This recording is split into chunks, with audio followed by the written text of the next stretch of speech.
I thought our guys have really responded well this week, and had two really good practices. Anticipate a really good one today, and I like where our mindset is right now, and how we had to handle some adversity last Saturday night. These guys came back in here on Sunday and responded, and I look forward to see what Saturday will bring for us.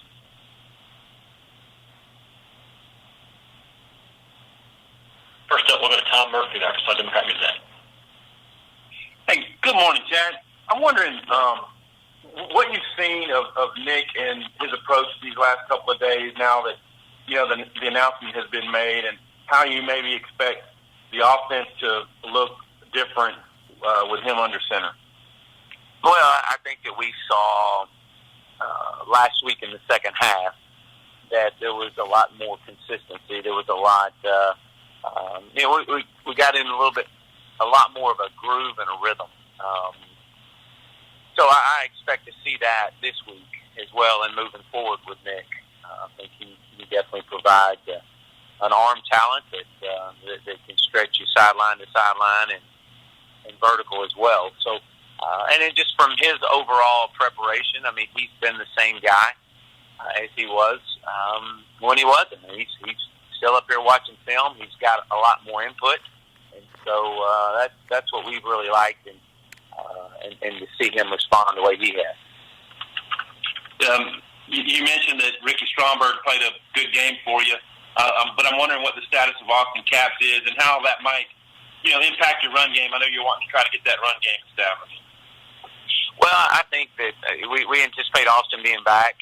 Ricky played really well, and I anticipate that allowing us to create some depth. Some of these guys are playing entirely too many snaps. You'd like to get a little bit off of them at some point during the game, and with Austin being back, I think that provides those opportunities for us.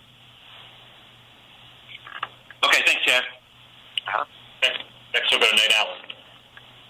Seems like a lot of players almost talk like that Colorado State game last year defined the season. Is that a real real goal this year to change that thinking and make this a must game?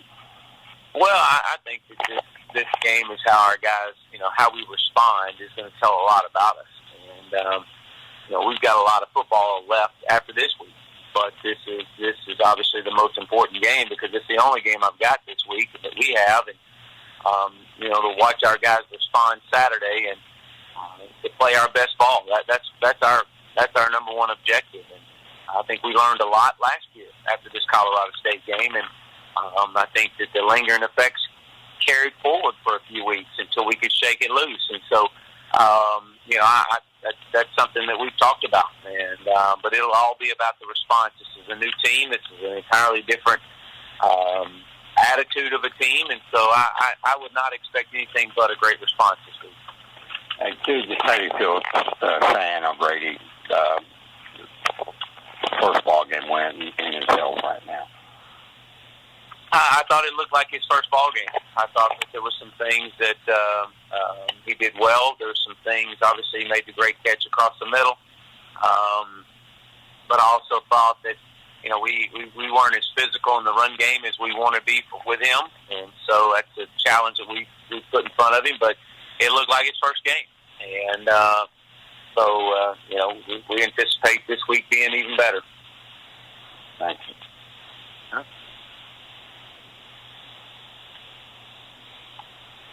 Next is Scotty Bordelon of Whole Hog Sports. Hey, Chad, I'm just curious what your impressions have been of Mike Woods through 2 weeks, and do you envision maybe him building on a solid game statistically at Ole Miss? Well, I think, Mike, being a somewhat of a veteran player, he's still a sophomore, but got a lot of reps last year, and I think that as you see with him and a lot of our players, the more reps that they're going to get, the better they're going to get. And I think Mike is seeing, I think the speed of the game is slowing down for him a little bit. He's understanding things a little bit better, but still a young player that's growing and learning every day. It's great to see him build off of week 1 to week 2, and we need his leadership and his experience out there on the field. Appreciate it. Next is Pete Riley of 24/7 Sports. Hey, Coach. We talked a little bit yesterday about Colorado State's potent offense, but I was wondering what you've seen from their defense and how you plan on attacking them. Well, first of all, this is a much, much improved Colorado State team from what we saw a year ago, and these guys are playing extremely hard. I think defensively, they're very active up front. They're very disruptive. They've got depth, which is something that I don't think that they had as much last year as they do this year up front defensively.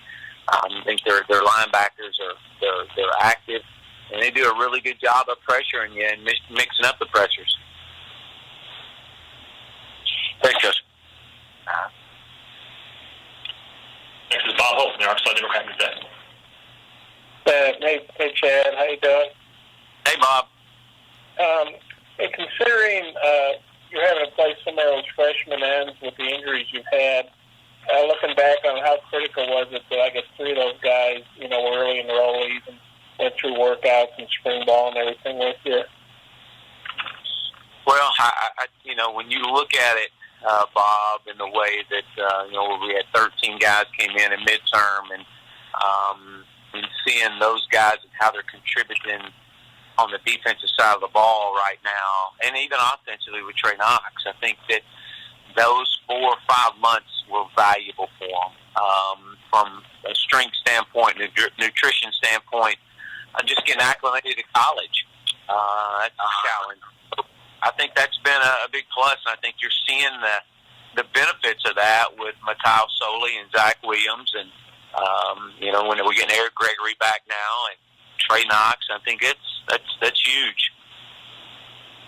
Yeah, I was going to ask you about Eric because I think he had a pretty good spring and he was having a good fall camp. I know he's kind of having to get back in the groove, I guess. But do you anticipate him playing this week after being back at practice for a couple of weeks?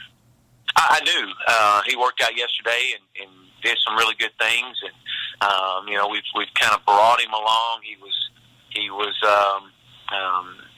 ready last week, but just as far as in shape wise, we were just. If we could have got another week out of him, it would be great. And that's kind of what we did. And so I anticipate Eric playing. I do. How big a plus is that? Well, I think it provides depth in an area that we're already thin at.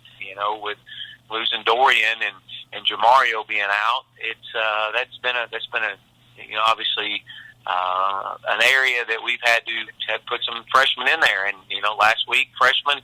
On the road in the SEC, they're going to make some mistakes, and those guys made their fair share of mistakes. But man, they play hard. We got a tremendous upside with these guys. Thanks.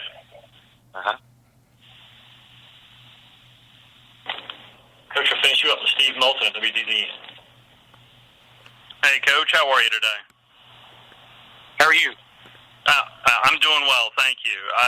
How difficult was that conversation with Ben Hicks, naming Nick Starkel as the starting quarterback coach? Well, excuse me. Anytime you're everybody's a competitor. Let's start that way. Everybody wants to compete and everybody wants to play. But when calling Ben in and talking to Ben, he was very professional. It was the right decision, and as I shared with him, this league is it's a tough league, and he's got to be ready for if his opportunity hits again. He's got to be ready for it. But I shared with him what we were doing, and he appreciated the candid conversation that we had, and that goes back to the relationship that I've had with Ben. And he's handled it like a professional. And in terms of Coach Bobo, how well do you know Coach Bobo, Coach? Yeah, I know Coach. I know him fairly well from his time at Georgia, my time at Clemson, and crossing paths and recruiting. And I mean, do you guys share offensive strategy ideas? I know how close you guys were. You mentioned there at Clemson and Georgia.